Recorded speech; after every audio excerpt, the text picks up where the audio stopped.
We'll give it a few moments to see if a few people have joined. If you haven't already done so, hit the like button and then also share this out so that way many people can see this video. By you hitting that like button and you sharing this, it allows for those who may not be aware of this topic or this new form of propaganda for them to have the ability of being able to jump onto the stream and dialogue and see what's going on here in regards to this topic.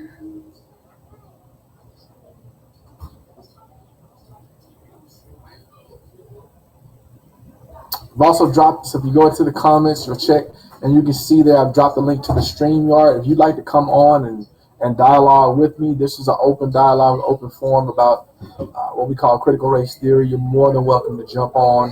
I'd love to be able to see some of you and to kind of have open dialogue with you on this beautiful Saturday evening. Again, shalom to everyone out there. Assalamu alaikum, which means peace be unto you. I hope that everyone is truly in a state of bliss and a state of being present. I see my good friend and compadre, John. Thank you for joining, man. I see you on the stream. It is much appreciated. Miss you guys, man. I know the team is, I wish the team was still together. But on a positive note, my oldest son is getting ready to try out for flag football for his school here in Arizona. So, the Slick Nick continues, I guess we'll have to call him Slick T or Slick TJ. Yeah, we'll give it a few moments. I know that there are quite a few people that are on. We want to take this opportunity to really just open dialogue, open forum about this topic of critical race theory. Not a lot of people know, what brought about critical race theory or the history behind it. And if you have subscribed to my recent podcast episode, then you've gotten a lot of history, just the dialogue about where did critical race theory come from, what was the need for it, and then also to answer some historical questions about, the context in which critical race theory was used, and then to talk about the history prior to that brought about the need for critical race theory. I see my guy Kalonji is on, man. How are you, man? It's been a long time, and I look forward to dialoguing with you in the future, man. If you'd like to come on, I've dropped a link to the StreamYard, man. You're more than welcome to come on to the StreamYard, man. It's really good stuff that's on there as well.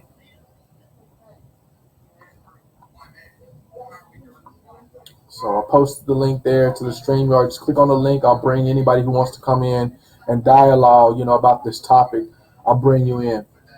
And man, look, if you haven't already checked out episode number 11 of the Modern Day Slave podcast on any of your podcast platforms, we're out on pretty much every platform you could think of. If you haven't already checked that out, you are missing out on a lot of knowledge, a lot of information. And my goal in that episode was just to spread an unbiased opinion about this, because everything you're seeing right now in regards to critical race theory, it almost always has some type of agenda or some type of hidden message in it. Everywhere you're going to find the information about critical race theory, you're going to have some type of slant to the information that you're getting in regards to critical race theory. And that is the reason why I wanted to publish that episode, was to clear the air and set forth the truth about what critical race theory is, about what brought it about. And then I went really deep into historical context of where did we get the terms that we use right now to describe a person of black and white. See, those terms were created. If you think about it, black and white is an adjective used to describe a color. Okay? It is not a race, but yet when you fill out an application, what do you have there? You have it listed on an application as a quote unquote race. But just the FYI, it was created. That term, black and white, they were created.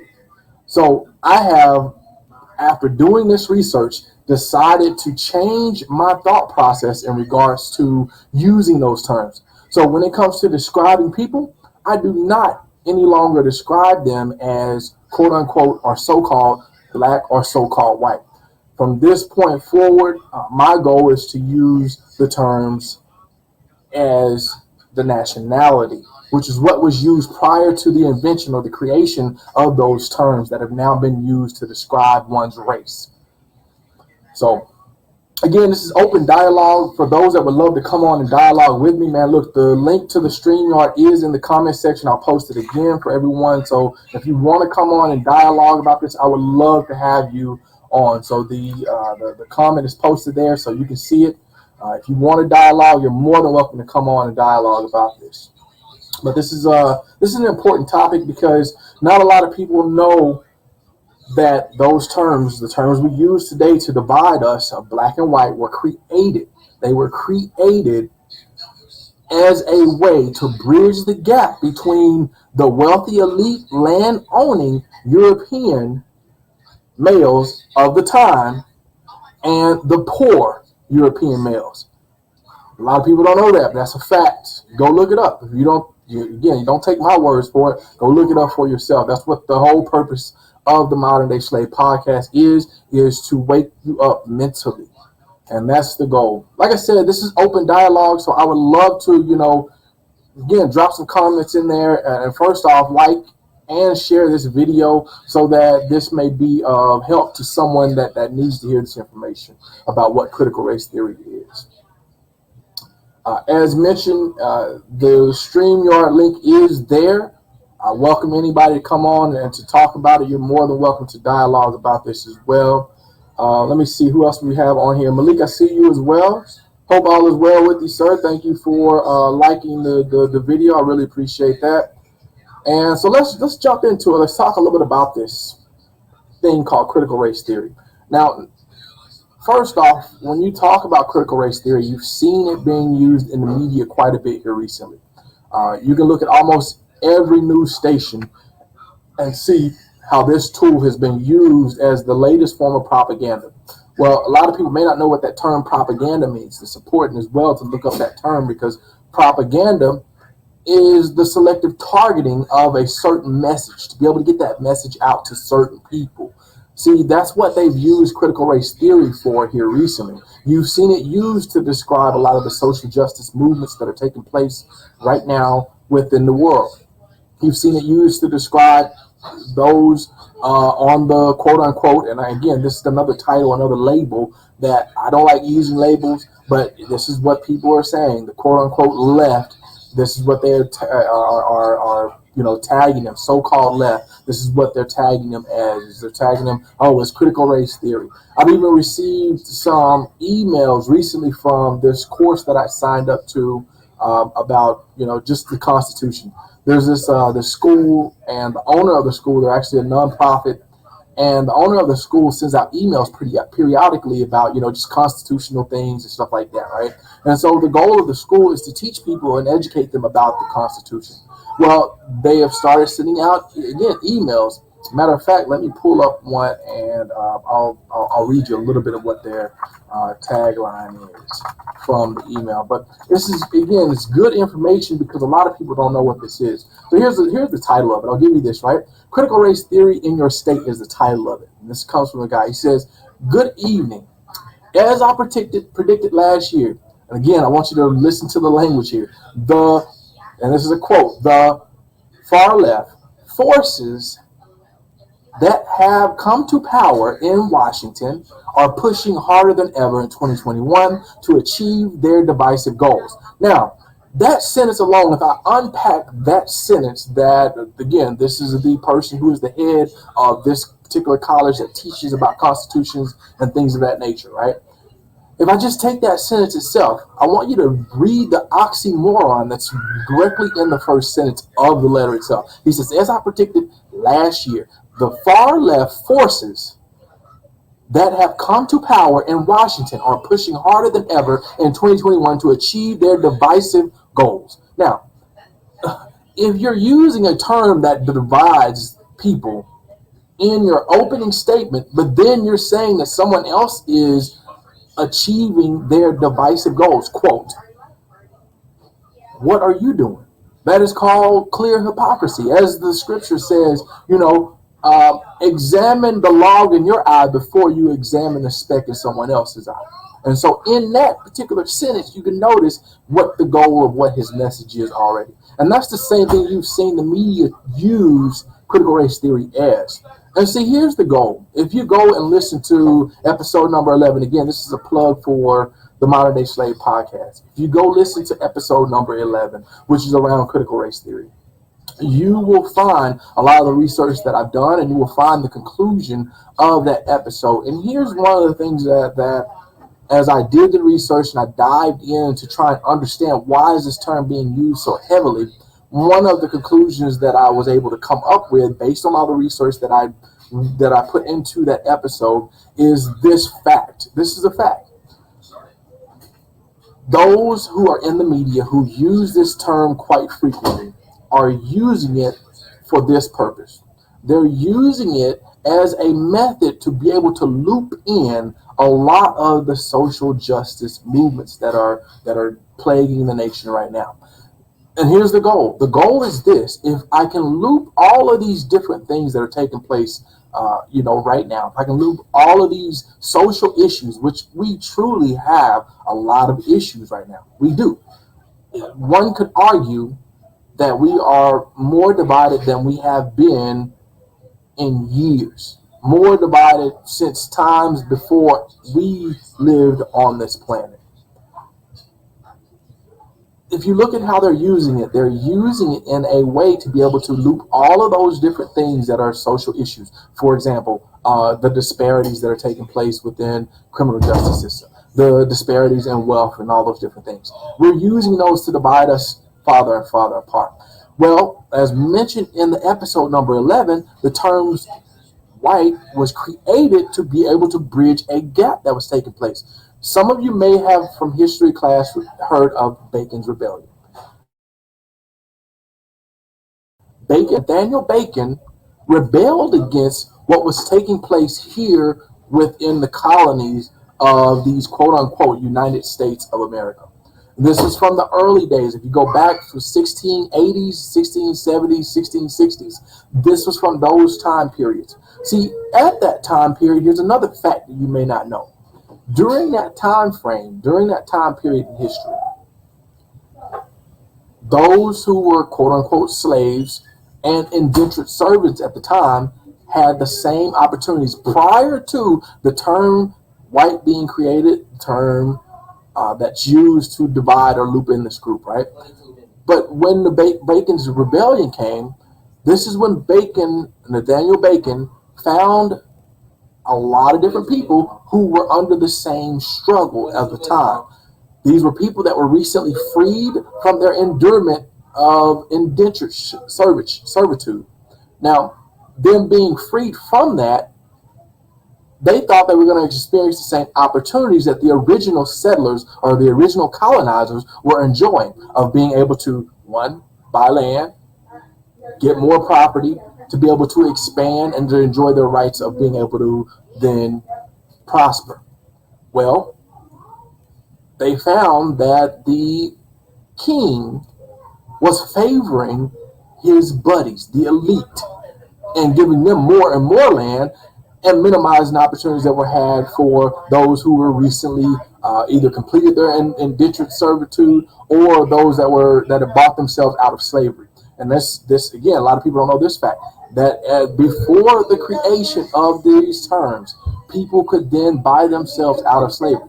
A famous person who did so is named Antonio Johnson, or later renaming himself Anthony Johnson.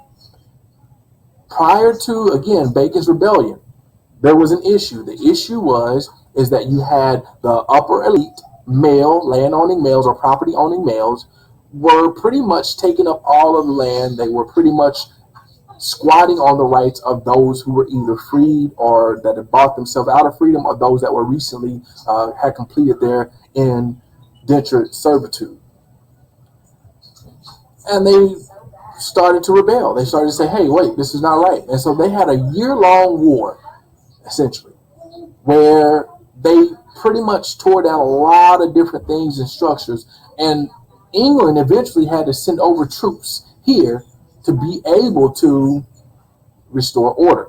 And they did so. They won, and they ended up restoring order.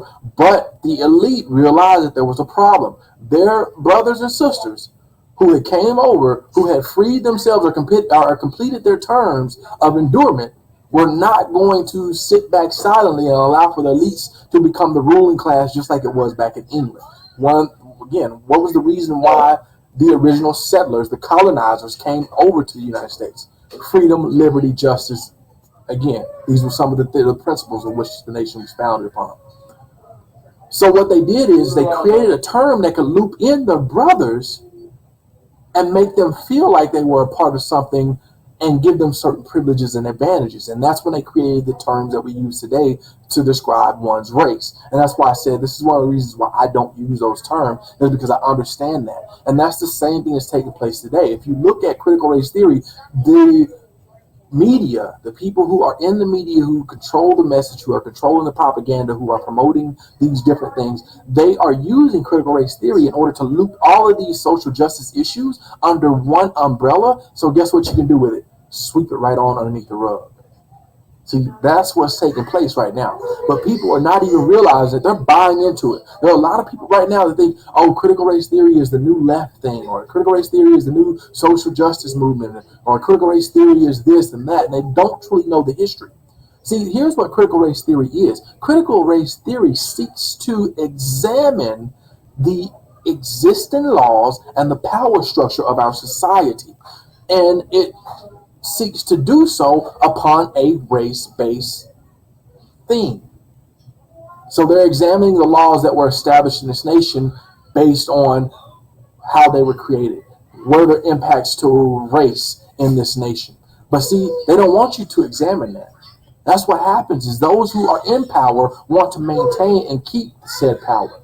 And so they do everything that they can to keep anything that's going to examine their power structure, their methods, the things that they have created over time. They will sweep any of that under the rug because it threatens their power structure. So that's what the media is doing right now. Not saying all of them. There are some that are reporting on it equally and fairly.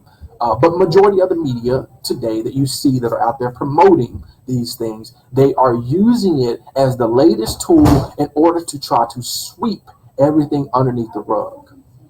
That is what critical race theory is. So again, like I said, this was I wanted to have this as an open dialogue. The link is in the comments. If you'd like to come in and comment on some of the things that either you've heard or you've seen or that has been said about critical race theory, I'm more than happy to have you to come on and dialogue. Just look at the comments. The link is there in the comments. You're more than welcome to come on. But that is, in a nutshell, that's episode number 11. Go out and watch it. There's a ton of history that a lot of people may have touched on a little bit in history class, but I dived deep into it with an unbiased opinion. My goal of this was to explore facts. So as I lay out this episode number 11, that's what I'm laying out is the facts. The facts that are that have established why critical race theory was necessary. The facts of what even established race. So if you take race out of critical race theory, you get critical theory, and that's where a lot of this came from. When you think about the whole concepts of what critical race theory is, you take race out of it, you get critical theory, and critical race theory is based on critical theory. And a lot of people don't even know what critical theory is. So again, that's some homework for you. Go out and do some research and understand what critical theory is. And then listen to episode number 11. That's going to help you to understand race, where it was created, how it has been used over time to get us to the point where we are right now, facing a lot of the issues and the challenges that we have as a nation. Here's the thing I'll give you as I get ready to end this broadcast. When people realize the power of unity, again, let me state that again. When people, the human race, that's the only race that we should be discussing. When people realize the power of unity, the enemy is going to be crushed. There's not a slinking devil in hell that can stop the power of unity. So again, this has been a quick broadcast. I'm always open to dialogue. If you'd like to be a guest on the podcast, I am looking for guests. So please send me an email at themoderndayslavepodcast@gmail.com. themoderndayslavepodcast@gmail.com. Just shoot me an email and say, hey, I'd like to be a guest on the podcast. And I'm more than willing to, to have people to come on and dialogue and just have conversation. That's what this is about. When we can start to have these conversations and have these dialogues, we don't have to necessarily agree. But when we can have these open dialogues, we start the process towards understanding. And if we can get to a place of understanding, you'll find that a lot of our issues are in a common arena, and we can have more in common than what we think. So again, this has been a quick message for you in regards to critical race theory. Please, again, as I mentioned before, in order to get this video out to more people need to listen to this message, because this is an important message. This is knowledge. This is facts that I'm dropping on people here. Like and share this with someone who you care about deeply. So that way we can get this message out to people, and we can have more people to come to that place of understanding and that place of unity. Because that is the ultimate goal. So again, Shabbat, Shalom, and Assalamu alaikum, which means peace be unto you. May you truly be at peace, and may you truly come into the understanding and the discernment of the times that we're in right now. Nikia out.